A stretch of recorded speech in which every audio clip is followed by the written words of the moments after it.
Bowam eytqan hekmatlar. Irade yerde, meghlubiyetke orun yok. Avazda G'uncham Rozi. Burunqi zamanda bir podshoh bo'lgankan. Kunlardan bir kuni yana bir podshoh tuyuqsiz hujum qilib, uning zaminini besibotdi. Mag'lub bo'lgan podshoh yayloqqa chechilib ketgan mol podalardek har yonga pitirab ketgan qo'shinlarni yig'ib, mamlakatini qaytarilish uchun dushmanlarga qarshi urush qildi. Lekin yengilibdi. Shunda qilib u 6 qatim urush qildi. Lekin hammasida mag'lub bo'ldi. U oxiri tanho qilib, umid yulduzi o'chib, bir koni kapiga yo'shinibdi.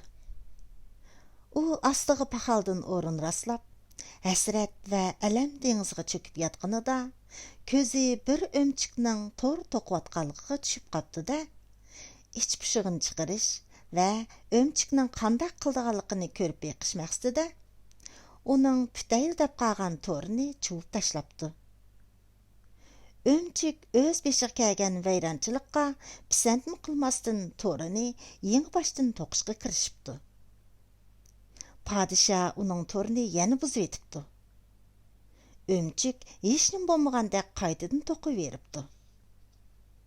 Padişah ta'jiblanib o'z-o'ziga: "Men raqibim qo'shinlar tarafidan 6 qatim yengilib, urushdan voz kechdim.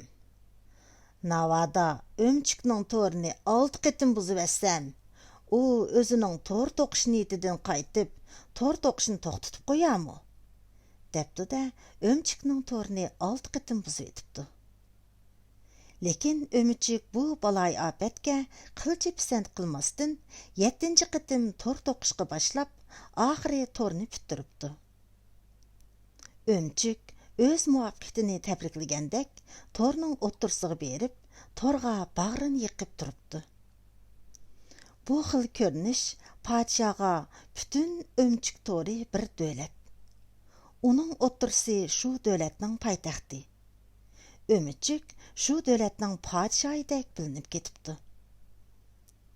Podshoh bu ishdan o'ziga g'ayrat va kuch elib, yana bir qatim tajovuzchilar bilan ilishishga bel bog'labdi. U savrchanlik bilan yeng boshdan qo'shin to'plab, noiti ehtiyotchanlik bilan hozirlik ko'ribdi. Hozirlik bitgandan keyin urushga otlanib, tajovuzchilarni zamindan qo'g'lab chiqarib, mamlakatini ozod qildi. Hikmat. Shundaq, mustahkam iroda kishini tavlaydi. Sen har qancha kuch-qudratli bo'lsangmi, yemirilmas irodang bo'lmasa, mag'lubiyat hamon sana yepishidi. Agah bo'lganki, sening mag'lubiyating va yoki muvaffaqiyating o'zingning irodangga, ahvolingga uyg'un bo'lgan tadbiringga bog'liq bo'ladi. Mustahkam iroda bo'lgan yerda mag'lubiyatga o'rin yo'q.